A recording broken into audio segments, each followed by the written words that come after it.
ಎಲ್ಲರಿಗೂ ನಮಸ್ಕಾರ, ಎಲ್ಲರಿಗೂ ಪೊನ್ನಾಡು ಎಂದು ಡ್ಯಾಪರ್ ಚಾನಲ್ಗೆ ವೆಲ್ಕಮ್. ನೀವು ಫಸ್ಟ್ ಟೈಮ್ ನಮ್ಮ ಚಾನಲ್ಗೆ ಬಂದರೆ ಪ್ಲೀಸ್ ಚಾನಲ್ ಸಬ್ಸ್ಕ್ರೈಬ್ ಮಾಡ್ಕೊಂಡು ಪಕ್ಕದಲ್ಲಿ ಕಾಣುವಂಥ ಬೆಲ್ ಐಕಾನ್ ಪ್ರೆಸ್ ಮಾಡಿ ನೋಟಿಫಿಕೇಶನ್ ಆಲ್ ಅಂತ ಸೆಲೆಕ್ಟ್ ಮಾಡಿ ನಾನು ಮಾಡೋಂಥ ಪ್ರತಿಯೊಂದು ವಿಡಿಯೋಕ್ಕೂ ನಿಮಗೆ ನೋಟಿಫಿಕೇಶನ್ ಬರುತ್ತೆ. ಆ್ಯಂಡ್ ಇವತ್ತು ನಾನು ಮಾಡೋಕೆ ಹೊರಟಿರೋಂಥ ಇನ್ಫಾರ್ಮೇಟಿವ್ ವಿಡಿಯೋ ಏನಪ್ಪ ಅಂದರೆ ಹರ್ಬಲೈಫ್ ಪ್ರಾಡಕ್ಟ್ಸ್ ಯೂಸ್ ಮಾಡೋದು ಬಿಟ್ಟಿದ ಮೇಲೆ ದಪ್ಪ ಆಗ್ತಾರಾ ಅಂತ. ಹೌದು, ತುಂಬ ಜನಕ್ಕೆ ಈ ವಿಡಿಯೋ ಮೇಲ್ಗಡೆ ಇಂಟ್ರೆಸ್ಟ್ ಇದೆ. ಯಾಕೆ ಇಂಟ್ರೆಸ್ಟ್ ಇದೆ ಅಂತಂದರೆ, ನೀವು ಪಾಪ ಎಷ್ಟೊಂದು ಜನ ಯೂಸ್ ಮಾಡಬೇಕು ಅಂದ್ಕೊಂಡಿರ್ತೀರಾ. ಆ್ಯಂಡ್ ಯೂಸ್ ಮಾಡ್ತಾ ನಿಮಗೆ ಒಂದು ಭಯ ಇದೆ, ನಾನೇನಾದರೂ ದಪ್ಪ ಆಗ್ತೀನಿ ಆ ಪ್ರಾಡಕ್ಟ್ಸ್ನ ಬಿಟ್ಟರೆ ಅಂತ. ಅವರಿಗೋಸ್ಕರ ಈ ವಿಡಿಯೋ ನಾನು ಮಾಡ್ತಿರೋದು. ಫಸ್ಟು ನೋಡಿ, ನೀವು ದಪ್ಪ ಆಗಲಿ ಸಣ್ಣ ಆಗಲಿ ಆಗಬೇಕು ಅಂತಂದರೆ ಹರ್ಬಲೈಫ್ ಯೂಸ್ ಮಾಡ್ತಿದ್ದೀರಾ ಅಂತಂದರೆ ಒಂದು ನೀವು ಅರ್ಥ ಮಾಡ್ಕೊಳ್ಬೇಕಾಗಿರೋದು, ಹರ್ಬಲೈಫ್ ಬಂದು ಒಂದು ನ್ಯೂಟ್ರಿಷನಲ್ ಪ್ರಾಡಕ್ಟ್ಸ್. ಸೊ ನ್ಯೂಟ್ರಿಷನ್ನು ಬಾಡಿಗೆ ಡೈಲಿ ರಿಕ್ವೈರ್ಮೆಂಟ್ ಇರುತ್ತೆ. ಹಂಗಂದ್ಬಿಟ್ಟು ನಾನು ಡೈಲಿ ತೊಗೊಳ್ತೀನಿ ಅಂತ ಹೇಳ್ತಿಲ್ಲ, ಫುಲ್ ಕೇಳಿಸ್ಕೊಳ್ಳಿ ವಿಡಿಯೋನ, ಓಕೆನಾ. ಸೊ ಡೈಲಿ ರಿಕ್ವೈರ್ಮೆಂಟಲ್ಲಿ ನೀವು ನ್ಯೂಟ್ರಿಷನ್ ಇಂಟೇಕ್ನ ಮಾಡಬೇಕು. ಸೊ ಹರ್ಬಲೈಫಲ್ಲಿ ಯಾವ ರೀತಿ ವೆಯ್ಟ್ ಲಾಸ್ ಆಗುತ್ತೆ ಅಂದರೆ, ಕ್ಯಾಲೋರಿ ಡಿಫಿಸಿಟ್ ಮುಖಾಂತರ ವೆಯ್ಟ್ ಲಾಸ್ ಆಗುತ್ತೆ. ಅಂದರೆ ನಿಮ್ಮ ಬಾಡಿಗೆ ಒಂದು 1200 1500 2000 ಕ್ಯಾಲೋರಿ ಕೊಡ್ತಿದ್ದೀರಿ ಅಂತ ಅಂದ್ಕೊಳ್ಳಿ. ಆ ಕ್ಯಾಲೋರಿನ ನಾವು ಕೊಂಚ ಕಡಿಮೆ ಮಾಡ್ತೀವಿ. ಯಾವಾಗ ಅದನ್ನು ಕಡಿಮೆ ಮಾಡ್ತೀವಿ, ಆಟೋಮೆಟಿಕ್ಲಿ ನಿಮ್ಮದು ವೆಯ್ಟ್ ಲಾಸ್ ಅನ್ನೋದು ಆಗುತ್ತೆ. ಇದು ಬಂದು ಇದರದ್ದು ಪ್ರೊಸೆಸ್. ಆ್ಯಂಡ್ ಈ ವೆಯ್ಟ್ ಲಾಸ್ ಆಗುವಂಥ ಟೈಮಲ್ಲಿ ನಿಮ್ಮ ಬಾಡಿ ಒಳಗಡೆ ಬೇಜಾನ್ ಟಾಕ್ಸಿನೇಷನ್ಸ್ ಎಲ್ಲ ಇರುತ್ತೆ, ಅದೆಲ್ಲ ಆಚೋಗುತ್ತೆ. ಆ್ಯಂಡ್ ಅದೇ ರೀತಿಯೇ ಒನ್ಸ್ ಬಾಡಿ ಚೆನ್ನಾಗಾಗುವಂಥ ಟೈಮಲ್ಲಿ ನಮ್ಮ ಬಾಡಿಗೆ ಏನು ಕೊಡಬೇಕು, ನ್ಯೂಟ್ರಿಯೆಂಟ್ಸ್ ಕೊಡಬೇಕು, ವೈಟಮಿನ್ಸ್ ಕೊಡಬೇಕು, ಮಿನರಲ್ಸ್ ಕೊಡಬೇಕು, ಪ್ರೋಟೀನ್ ಕೊಡಬೇಕು, ಕಾರ್ಬೋಹೈಡ್ರೇಟ್ಸ್ ಕೊಡಬೇಕು. ಇದೆಲ್ಲನೂ ಒಂದು ಬ್ಯಾಲೆನ್ಸ್ಡ್ ಫಾರ್ಮಲ್ಲಿ ಕೊಡಬೇಕು. ಈ ಬ್ಯಾಲೆನ್ಸ್ಡ್ ಫಾರ್ಮಲ್ಲಿ ಹೆಂಗೆ ತೊಗೊಳ್ತಾರೆ, ಇದನ್ನೆಲ್ಲ ಹುಡುಕಿ ತೊಗೊಳೋದು ಕಷ್ಟ ಆಗುತ್ತೆ. ಅದಕ್ಕೋಸ್ಕರ ಒಂದು ಶೇಕ್ ಕುಡಿತೀವಿ. ಈ ಶೇಕಲ್ಲಿ ನಮಗೆ ಬ್ಯಾಲೆನ್ಸ್ಡ್ ನ್ಯೂಟ್ರಿಷನ್ ಇರುತ್ತೆ. ನಮ್ಮ ಬಾಡಿಗೆ ಏನು ಬೇಕೋ ಅದೆಲ್ಲ ಒಂದು ಶೇಕಲ್ಲಿ ಸಿಗುತ್ತೆ. ಅವಾಗ ಏನಾಗುತ್ತೆ, ಆಟೋಮೆಟಿಕಲಿ ನೀವು ಇದನ್ನು ಕುಡಿತಾ ಕ್ಯಾಲೋರಿ ಡಿಫಿಸಿಟ್, ಬಾಡಿಗೆ ಏನು ಬೇಕೋ ಸಿಗುತ್ತೆ, ವೈಟಮಿನ್ಸ್ ಇದೆ, ಮಿನರಲ್ಸ್ ಇದೆ, ಪ್ರೋಟೀನ್, ಫ್ಯಾಟ್ ಎಲ್ಲ ಇದ್ರಲ್ಲಿ ಸಿಗುತ್ತೆ. ಸಿಗೋದ್ರಿಂದ ನಮ್ಮ ಬಾಡಿ ಚೆನ್ನಾಗಾಗಕ್ಕೆ ಶುರು ಆಗುತ್ತೆ. ಇದೆಲ್ಲ ಹೆಂಗೆ, ಶೇಕ್ ಕುಡಿತಾ ನೀವು ಹಿಂಗೆ ಮಾಡ್ಕೊಳ್ಬೋದು. ಆ್ಯಂಡ್ ಅದೇ ರೀತಿಯೇ ಶೇಕ್ನ ತೊಗೊಳ್ತಾ ನೀವು ಹೆಂಗೋ ವೆಯ್ಟ್ ಲಾಸ್ ಆಗ್ತೀರಾ. ನೀವು ಅಂದ್ಕೊಂಡಿರ್ತೀರ, ಫಾರ್ ಎಕ್ಸಾಂಪಲ್ ತುಂಬ ಜನ ಒಂದು 10 kg ವೆಯ್ಟ್ ಲಾಸ್ ಆಗಬೇಕಾದ್ರೆ ಸಾಧಾರಣವಾಗಿ 2 ರಿಂದ 3 ತಿಂಗಳು ನೀವು ಯೂಸ್ ಮಾಡೋ ಪ್ರಾಡಕ್ಟ್ಸ್ನ, ಸಾಧಾರಣವಾಗಿ ನಿಮ್ಮದು ಆರೋಗ್ಯ ಎಲ್ಲ ಚೆನ್ನಾಗಿದೆ ಅಂತಂದರೆ ಒಂದು 10 kg ವೆಯ್ಟ್ ಲಾಸ್ ಆಗ್ತಾರೆ. 2 ರಿಂದ 3 ತಿಂಗಳು, ಮಿನಿಮಮ್ 2 ಆಗುತ್ತೆ, ಮ್ಯಾಕ್ಸಿಮಮ್ 3 ತಿಂಗಳು ನೀವು ಅಂದ್ಕೊಂಡಿರ್ತಾರೆ ವೆಯ್ಟ್ ಲಾಸ್ ಆಗ್ತೀರಪ್ಪ. ಆದಮೇಲೆ ಹೆಂಗೆ ವೆಯ್ಟ್ನ ಮೇಂಟೈನ್ ಮಾಡೋದು ತುಂಬ ಜನ ಗೊತ್ತಿಲ್ಲ. ಅದಕ್ಕೋಸ್ಕರ ಏನು ಮಾಡ್ತಾರೆ ಅಂತಂದರೆ, ಆಗಾದ್ಮೇಲೆ ಇಷ್ಟು ದಿನ ಎಲ್ಲಿ ಪ್ರಾಡಕ್ಟ್ಸ್ ತೊಗೊಂಡಿರ್ತಾರೋ ಅವ್ರ ಮೈಂಡಲ್ಲಿ ಅಂದ್ಕೊಂಡಿರ್ತಾರೆ, ನಾನು 10 kg ವೆಯ್ಟ್ ಲಾಸ್ ಆಗೋವರೆಗೂ ಪ್ರಾಡಕ್ಟ್ಸ್ ತೊಗೊಳ್ತೀನಿ, ಅದಾದಮೇಲೆ ತೊಗೊಳ್ಳಲ್ಲ ಅಂತ. ಅವಾಗ ಏನು ಅಂದ್ಕೊಳ್ತಾರೆ, ತಕ್ಷಣ ಇಮಿಡಿಯೇಟ್ಲಿ ಆ ಮನುಷ್ಯನ ಹತ್ರ ಕೇಳಲ್ಲ ಯಾರ ಹತ್ರ ಪ್ರಾಡಕ್ಟ್ಸ್ ತೊಗೊಂಡಿರ್ತಾರೋ ಬಿಟ್ಬಿಡ್ತೀರಾ. ಬಿಟ್ಟಾದ್ಮೇಲೆ ಏನಾಗುತ್ತೆ, ಇಲ್ಲಿ ನಿಜವಾದ ತೊಂದರೆ ಸ್ಟಾರ್ಟ್ ಆಗುತ್ತೆ. ಬಿಟ್ಟಾದ್ಮೇಲೆ ಏನಾಗುತ್ತೆ ಅಂದರೆ, ತುಂಬ ಜನ ಇಲ್ಲಿ ನೆಗೆಟಿವಿಟಿನ ಸ್ಟಾರ್ಟ್ ಮಾಡ್ತಾರೆ. ಪ್ರಾಡಕ್ಟ್ಸ್ ಕಾಸ್ಟ್ಲಿ, ಅದಕ್ಕೆ ನಾನು ಬಿಟ್ಟೆ. ಪ್ರಾಡಕ್ಟ್ಸ್ ಕಾಸ್ಟ್ಲಿ ಅಂದ್ರೆ ನೀವು ಕಾಸ್ಟ್ಲಿ ಅಲ್ವಾ, ನಿಮ್ಗಿಂತ ಕಾಸ್ಟ್ಲಿ ಏನಿಲ್ಲ ಪ್ರಪಂಚದಲ್ಲಿ, ನೀವೇ ಫಸ್ಟ್ ಕಾಸ್ಟ್ಲಿ, ನಿಮ್ಗಿಂತ ಕಾಸ್ಟ್ಲಿ ಎಂಥದಿಲ್ಲ ಮರ್ರೆ. ಸೊ ಪ್ರಾಡಕ್ಟ್ ಕಾಸ್ಟ್ಲಿ ಏನೋ ಒಂದು ಸುಮ್ಮನೆ ಉದಾಸೀನ ಒಟ್ರಾಶಿ ಏನೋ ಮಾತಾಡಿ ಬಿಟ್ಬಿಡ್ತಾರೆ ಪ್ರಾಡಕ್ಟ್ಸ್ನ. ಅವ್ರಿಗೆ ಬಿಡೋಕ್ಕೇನು ರೀಸನ್ ಇಲ್ಲ. ಆ ಮನುಷ್ಯನ ಹತ್ರ ಎಲ್ಲಿ ಪ್ರಾಡಕ್ಟ್ಸ್ ತೊಗೊಂಡಿರ್ತೀರೋ ಅಲ್ಲಿ ಕೇಳಲ್ಲ. ಅವಾಗ ಏನಾಯಿತು, ನೀವೆಲ್ಲ ತಿನ್ನೋಕ್ಕೆ ಶುರು ಆಗ್ತೀರ. ನೀವು ಯಾವಾಗ ವೆಯ್ಟ್ ಲಾಸ್ ಮಾಡಿರ್ತೀರೋ ನಿಮ್ಮ ಬಾಡಿ ಫುಲ್ ಸೂಪರ್ ಫರ್ಟೈಲ್ ಆಗಿರುತ್ತೆ. ಎಂಥ ಸೂಪರ್ ಆಗಿರುತ್ತೆ ಅಂದರೆ ನಿಮ್ಮ ಬಾಡಿ ಒಂಥ ಚಿಕ್ಕ ಎಳೆ ಮಗು ಹುಟ್ಟಿದಾಗ ಹೆಂಗಿರುತ್ತೋ ಫುಲ್ಲು ಸೂಪರ್ ಆಗಿರುತ್ತೆ. ಎಲ್ಲ ಹೊಸ ಆರ್ಗನ್ಸು, ಹೊಸ ಪಾರ್ಟ್ಸು ಎಲ್ಲ ಚೆನ್ನಾಗಿರುತ್ತೆ. ಹಂಗೆ ನಿಮ್ಮ ಬಾಡಿ ಆಗಿರುತ್ತೆ. ಬಾಡಿ ಒಳಗಡೆ ಫ್ಯಾಟ್ ಲೆವೆಲ್ ಕಡಿಮೆ ಆಗಿರುತ್ತೆ, ಬಾಡಿ ಒಳಗಡೆ ಏಜಿಂಗ್ ಕಡಿಮೆ ಆಗಿರುತ್ತೆ, ಬಾಡಿ ಒಳಗಡೆ ಶುಗರ್ ಡಿಟಾಕ್ಸಿಫಿಕೇಶನ್ ಆಗಿರುತ್ತೆ, ಕಾಪ್ಸ್ ಕಡಿಮೆ ಆಗಿರುತ್ತೆ, ಬಾಡಿ ಒಳಗಡೆ ಇರುವಂಥ ಗ್ಲೈಕೋಜನ್ಸ್ ಕಡಿಮೆ ಆಗಿರುತ್ತೆ, ಬಾಡಿ ಒಳಗಡೆ ಇರುವಂಥ ಕೊಲೆಸ್ಟ್ರಾಲ್ ಲೆವೆಲ್ ಎಲ್ಲ ಕಡಿಮೆ ಆಗಿರುತ್ತೆ. ಯಾವಾಗ ಹಂಗೆ ಕಡಿಮೆ ಆಗುತ್ತೋ ಆಚೆಗಡೆ ಹೋಗಿ ತಿನ್ನೋಕ್ಕೆ ಶುರು ಮಾಡಿದ್ರೆ ಸರ್ರಿಗೆ ತಿಂತೀರಾ. ನಿಮಗೆ ಊಹೆ ಇಲ್ದಿರೋಷ್ಟು ತಿನ್ನೋಕ್ಕೆ ಶುರು ಮಾಡ್ತೀರಾ ಅಪ್ಪ. ಅವಾಗ ತಿಂತ ನಿಮ್ಮದು ಮೆಟಬಾಲಿಸಮ್ ರೇಟ್ ಏನಿರುತ್ತೋ ಮುಂಚೆ ಚೆನ್ನಾಗಿರುತ್ತೆ, ಇನ್ನೂ ಇವಿ ಜಾಸ್ತಿ ಆಗ್ತಾ ಹೋಗುತ್ತೆ. ಮೆಟಬಾಲಿಸಮ್ ರೇಟ್ ಯಾವಾಗ ಜಾಸ್ತಿ ಆಗುತ್ತೋ ನಿಮ್ಮದು ಸ್ಟಮಕ್ ಡೈಜೆಷನ್ ಪವರ್ ಚೆನ್ನಾಗಾಗ್ಬಿಡುತ್ತೆ. ಸೊ ಯಾವಾಗ ಡೈಜೆಷನ್ ಪವರ್ ಚೆನ್ನಾಗಾಗುತ್ತೋ ಚೆನ್ನಾಗಿ ತಿಂತೀರಾ. ತಿನ್ನೋದು 3 ಟೈಮ್ 4 ಟೈಮ್ 5 ಟೈಮ್ ಎಲ್ಲ ಟೈಮು ಚೆನ್ನಾಗಿ ತಿನ್ನೋಕ್ಕೆ ಶುರು ಮಾಡ್ತೀರಾ. ತಿಂತ ಏನಾಗುತ್ತೆ, ಬಾಡಿ ಒಳಗಡೆ ಕ್ಯಾಲೋರೀಸ್ ಡಿಫಿಸಿಟ್ ಇಸ್ದಿನ ಏನು ಮಾಡಿದ್ರೋ ಹೊಟ್ಟೋಯ್ತು.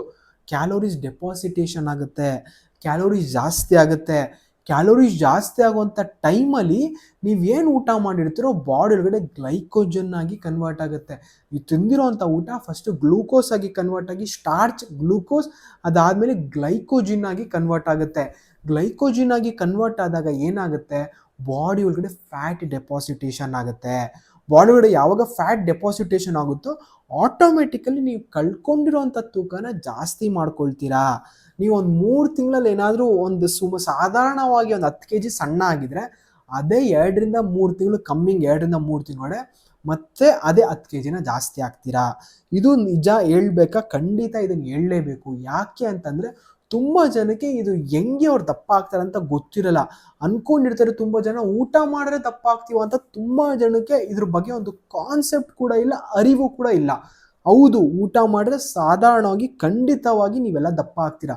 ಹಿತಮಿತವಾಗಿ ಬಿಟ್ಟು ಯಾವಾಗ ಊಟ ಮಾಡೋಕ್ಕೆ ಶುರು ಆಗ್ತೀರೋ ಅವಾಗ ಆಟೋಮೆಟಿಕ್ ಆಗಿ ದಪ್ಪ ಆಗ್ತೀರಾ. ಈ ರೀತಿ ದಪ್ಪ ಆಗೋದು. ಮತ್ತು ಏನು ಸರ್ ನಾವು ಊಟನೇ ಮಾಡಂಗಿಲ್ವಾ? ಹೌದು, ಊಟ ಮಾಡಬೇಕು. ಹೆಂಗೆ ನೀವು ಸಣ್ಣ ಆಗಿಬಿದ್ರೋ ಅದೇ ರೀತಿಯೇ ಸಣ್ಣ ಆಗಿರೋಂಥ ಜಾಗದಲ್ಲಿ ಬಾಡಿ ಫ್ಯಾಟನ್ನೇ ತುಂಬಿಕೊಂಡಿರುತ್ತೆ. 3 ತಿಂಗಳಲ್ಲಿ ಮಸಲ್ ಬಿಲ್ಡ್ ಆಗಿರಲ್ಲ. 3 ತಿಂಗಳಲ್ಲಿ ಅಲ್ಲೆಲ್ಲ ಫ್ಯಾಟ್ ಇರುತ್ತೆ. ಫ್ಯಾಟ್ ಏನು ಮಾಡುತ್ತೆ, ಫ್ಯಾಟಲ್ಲಿರೋವಂಥ ಫ್ಯಾಟ್ನ ಇನ್ನೂ ಜಾಸ್ತಿ ಮಾಡ್ಕೊಳ್ಳೋಕೆ ಹೆಲ್ಪ್ ಮಾಡುತ್ತೆ. ಸೊ ನೀವು ಶೇಕ್ ಬಿಟ್ಟಾಗಿದ ತಕ್ಷಣ ಅಲ್ಲಿ ಮಸಲ್ ಡೆಪಾಸಿಟೇಷನ್ ಆಗಿದೆಯಾ ಅಂತ ನೋಡ್ಕೊಳ್ಬೇಕು. ಮಸಲ್ ಡೆಪಾಸಿಟೇಷನ್ ಅಂದರೆ ಅಲ್ಲಿ ನೀವು ಎಲ್ಲಿ ಫ್ಯಾಟ್ನ ಬಂದಿರುತ್ತೋ ಆಚೆಗಡೆ ಅಲ್ಲಿ ಮಸಲ್ ಬಿಲ್ಡ್ ಆಗಬೇಕು. ಯಾವಾಗ ಮಸಲ್ ಬಿಲ್ಡ್ ಆಗುತ್ತೋ ನೀವೆಷ್ಟು ಊಟ ಮಾಡೋ ಕೂಡ ಮಸಲ್ ಅದನ್ನು ಡೈಜೆಷನ್ ಮಾಡ್ಕೊಳ್ಳುತ್ತೆ. ಮಸಲ್ ಅದನ್ನು ಡೈಜೆಷನ್ ಮಾಡಿಕೊಂಡು ನಿಮ್ಮನ್ನ ನಾಳೆ ದಪ್ಪ ಆಗಿಲ್ದಿರೋ ಥರ ನೋಡ್ಕೊಳ್ಳುತ್ತೆ. ಅದಕ್ಕೋಸ್ಕರ ಮಸಲ್ ಬಿಲ್ಡ್ ಮಾಡ್ತಿದ್ದೀರಾ ನೀವು, ಫ್ಯಾಟ್ ಲಾಸ್ ಆದಮೇಲೆ ನೋಡ್ಕೊಳ್ಳಿ. ಇದ್ರ ಬಗ್ಗೆ ಹೇಳೋಕ್ಕೆ ಮುಂಚೆನೇ ತುಂಬ ಜನ ಬಿಟ್ಬಿಡ್ತಾರೆ. ಅವಾಗ ಏನಾಗುತ್ತೆ ಅಂದರೆ ಚೆನ್ನಾಗಿ ತಿಂತಾರೆ, ದಪ್ಪ ಆಗ್ತಾರೆ. ಫಾರ್ ಎಕ್ಸಾಂಪಲ್ ನಾವು ಕೂಡ ವೆಯ್ಟ್ ಲಾಸ್ ಮಾಡ್ಕೊಳ್ತೀವಿ.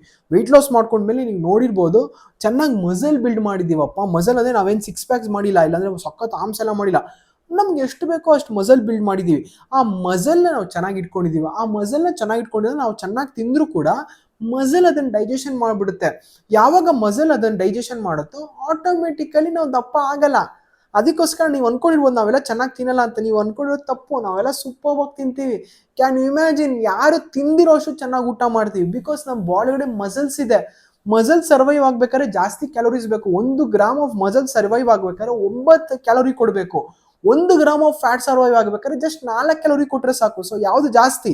ಮಸಲ್ ಸರ್ವೈವ್ ಆಗ್ಬೇಕಾದ್ರೆ ಕ್ಯಾಲೋರಿ ಜಾಸ್ತಿ ಕೊಡಬೇಕು. ಅವಾಗ ನಾವು ಕ್ಯಾಲೋರಿ ಜಾಸ್ತಿ ಕೊಟ್ಟರು ಕೂಡ ವೆಯ್ಟ್ ಗೇನ್ ಆಗಲ್ಲ.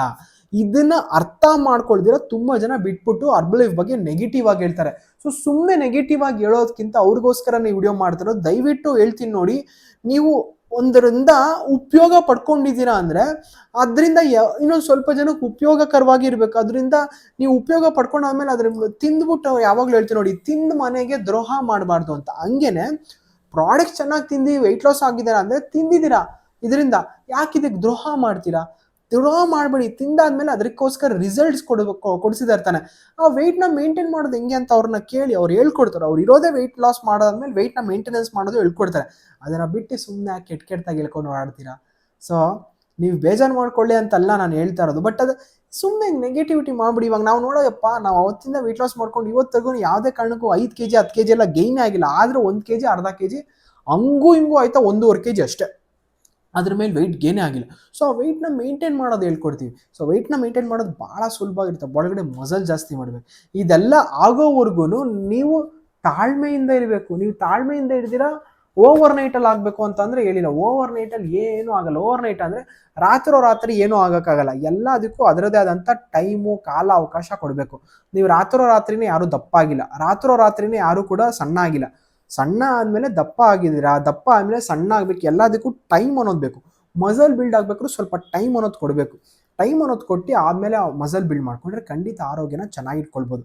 ಯಾರೋ ಅವ್ರು ಹೇಳಿದ್ರು ಇವ್ರು ಹೇಳಿದ್ರು ಇವ್ರ ಮಾತು ಕೇಳಿಬಿಡಿ. ಯಾರು ಶೇಕ್ ಕುಡಿತಾ ಬಾಡಿನ ಚೆನ್ನಾಗಿಟ್ಕೊಂಡಿದ್ರು ಅವ್ರ ಮಾತನ್ನ ಕೇಳಿ. ಇಂಥವ್ರ ಮಾತನ್ನ ಕೇಳಿದ್ರೆ ಇಂಥವ್ರು ಯಾವತ್ತಿರೋ ಕಾಲ ಕೆಳಗಡೆ. ಯಾವತ್ತಿದ್ರೂ ನೀವು ಒಳ್ಳೆಯವ್ರ ಮಾತು ಕೇಳಿ. ಯಾರು ಉದಾಹರಣೆ ಆಗಿದ್ರು ಅವ್ರನ್ನ ಮಾತು ಕೇಳಿ. ಯಾರೋ ಸುಮ್ಮನೆ ಅವ್ರು ಹೇಳ್ತಾರೆ ಇವ್ರು ಹೇಳ್ತಾರೆ ಅವ್ರಿಗೇನು ಗೊತ್ತಿರುತ್ತೆ? ಕತ್ತೆಗೇನು ಗೊತ್ತು ಕಸ್ತೂರಿ ವಾಸನೆ, ಸುಗಂಧ. ಹಂಗೆ ಕತ್ತೆಗಳ ಹತ್ರ ಹೋಗಿ ಕೇಳಿಬಿಡಿ. ಯಾವತ್ತು ಸುಗಂಧ ಬೇಕು ಅಂತಂದರೆ ಸುಗಂಧ ಯಾರು ಯೂಸ್ ಮಾಡ್ತಾರೋ ಅವ್ರನ್ನ ಹೋಗಿ ಕೇಳಿ. ಹಂಗೆ ಹರ್ಬಲೈಫ್ ಪ್ರಾಡಕ್ಟ್ಸ್ ಬೇಕು ಅಂತಂದರೆ ಹರ್ಬಲೈಫ್ ಪ್ರಾಡಕ್ಟ್ಸ್ ಯಾರು ಯೂಸ್ ಮಾಡ್ತಾರೋ ಅವ್ರನ್ನ ಹೋಗಿ ಕೇಳಿ. ಹೋಗ್ಬಿಟ್ಟು ಬರೋ ಕತ್ತೆಗಳನ್ನೆಲ್ಲ ಕೇಳಿದ್ರೆ ಏನು ಬರುತ್ತೆ? So thank you very much. ನೀವು ಯಾರಾದರೂ ವೆಯ್ಟ್ ಲಾಸ್ ಆಗಬೇಕು, ಬಾಡಿನ ಫಿಟ್ಟಾಗಿ ಇಟ್ಕೊಳ್ಬೇಕು, ಬಾಡಿ ಕಂಡೀಷನ್ ಸೂಪರ್ವಾಗಿ ಇಟ್ಕೊಳ್ಬೇಕು ಅಂತ ಅನ್ಕೊಂಡಿದ್ರೆ ನನಗೆ ಮೇಲ್ಗಡೆ ಡಿಸ್ಪ್ಲೇ ಕಾಣ್ತಾ ಇರೋಂಥ ನಂಬರ್ಗೆ ಮೆಸೇಜ್ ಮಾಡಿ. ನಾನು ನಿಮಗೆ ವೆಯ್ಟ್ ಲಾಸ್ ಮಾಡೋದು ಯಾವ ಥರ, ಬಾಡಿನ ಚೆನ್ನಾಗಿ ಇಟ್ಕೊಳ್ಳೋದು ಯಾವ ಥರ ಅಂತ ನಾನು ನಿಮ್ಗೆ ಹೇಳ್ಕೊಡ್ತೀನಿ. ಬಟ್ ನೀವು ರೆಡಿನಾ? ನೀವು ರೆಡಿ ಇದ್ದರೆ ಇವತ್ತೇ ಮೆಸೇಜ್ ಮಾಡಿ. ನಾನು ನಿಮ್ಗೆ ಹೇಳ್ಕೊಡ್ತೀನಿ ಯಾವ ಥರ ಎಲ್ಲ ಬಾಡಿ ಸಖತ್ತಾಗಿ ಇಟ್ಕೊಳ್ಳೋದು ಅಂತ. ನಾನು ಮಾಡೋಂಥ ವಿಡಿಯೋ ಇಷ್ಟ ಆಗಿದೆ ಪ್ಲೀಸ್ ಇವನ್ನ ಲೈಕ್ ಮಾಡಿ.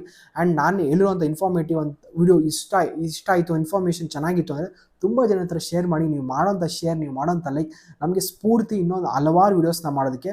ಸೊ ನಾನು ಮಾಡಿರೋಂಥ ವಿಡಿಯೋ ಇಷ್ಟ ಆದರೆ ಪ್ಲೀಸ್ ತುಂಬ ಜನ ಹತ್ರ ಶೇರ್ ಮಾಡಿ ಅಂತ. ಮತ್ತೆ ಇನ್ನೊಂದು ಅಮೇಜಿಂಗ್ ವಿಡಿಯೋದಲ್ಲಿ ಸಿಗೋಣ friends. Thank you very much. Love you all. Take care. Bye bye. ಎಲ್ಲರಿಗೂ ನಮಸ್ಕಾರ.